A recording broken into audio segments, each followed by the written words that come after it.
Hey guys, I'm in Oslo, Norway. Got a new video, hot on the heels of the last videos, but I guess I'm in the mood for making stuff for you. But actually this was provoked by a question that I got recently, and that I realized I'm actually receiving a lot.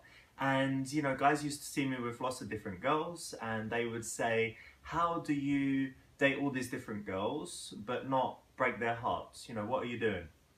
And I think it's a video that I need to make. You know, how do you sleep with lots of girls and be a playboy but not break hearts, not cause problems? But I want to make it more for the girls, you know, because I don't want you guys going out causing problems, making people sad when you don't need to. So if you follow this advice, you will be able to get lots of girls, but you won't have to lie or trick them. You won't feel bad about it, and more importantly, they won't feel bad.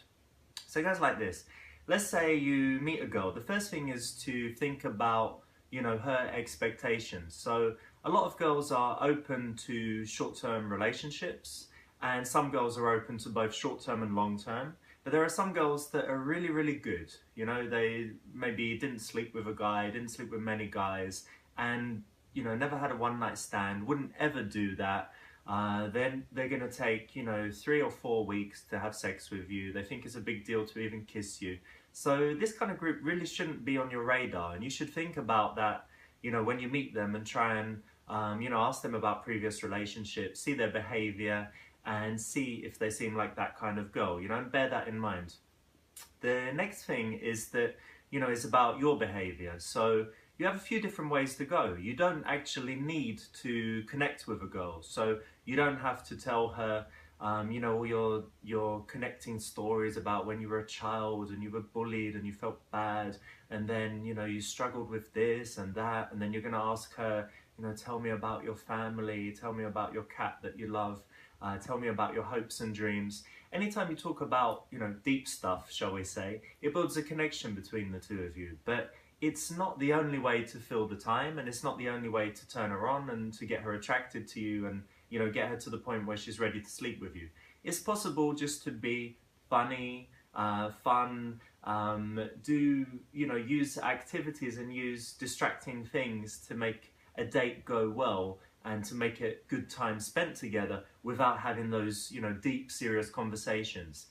Keeping it light and fun, you know, will still get you the same result, you know, get to the bedroom, but you haven't had to, you know, mislead her in some way or make that deep connection that will make her fall in love with you. The second thing is obviously as well to be fast. So the longer you wait to have sex and the slower you go, the more she's thinking about whether you could be her boyfriend and whether it can be something serious. Once she's got to the point where she wants you for something serious, it's then going to be very bad to just sleep with her and leave her. So if you do it faster, after 1, 2, 3 dates, then she can't really say she's in love with you, especially if all you've done is go, you know, meet for some drinks, have some light, fun conversation, but, you know, she wouldn't really know you that well, and you wouldn't really know her that well. It's talking about, you know, generalities, things that you've done recently, they're making jokes, things that, you know, are going on, common things, you know, media, films, music, this kind of stuff, and keeping it fun and escalating, creating sexual tension, and using that as the way to create the bonds and the thing that makes her want to see you again. So it's, you know, it's a different way of behaving, it's showing different things about yourself and being fast. And then the next thing is that you can actually be honest, you know, so are you dating other girls? Yes, I am. No girl's going to leave at that point. Let's say it's a second date. Why shouldn't you be dating other girls? You say, yeah, of course, you know, why not? What, you can't date multiple girls?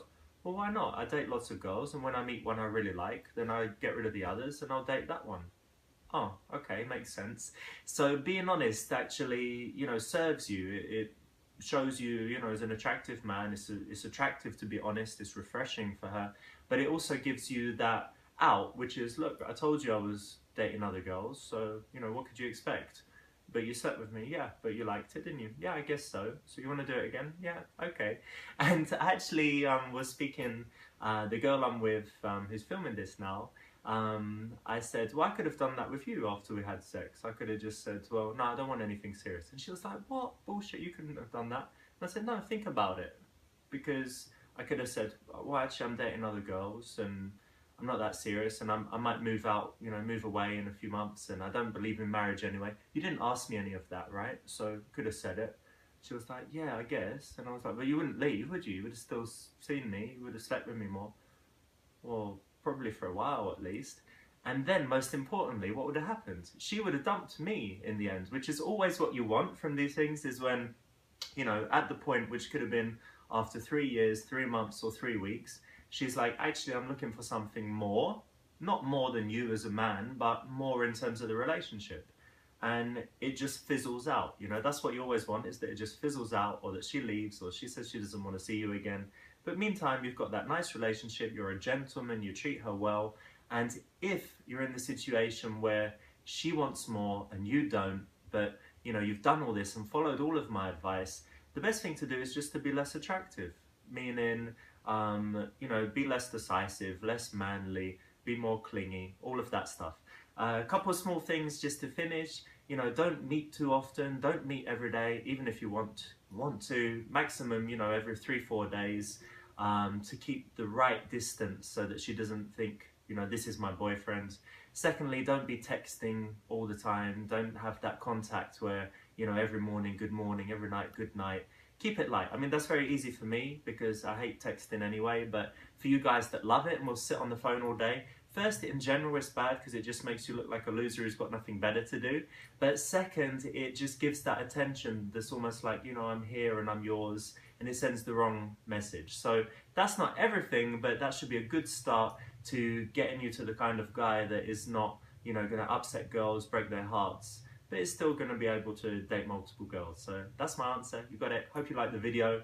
As always, comments below, and see you again maybe soon, or maybe I'll wait 7 months again.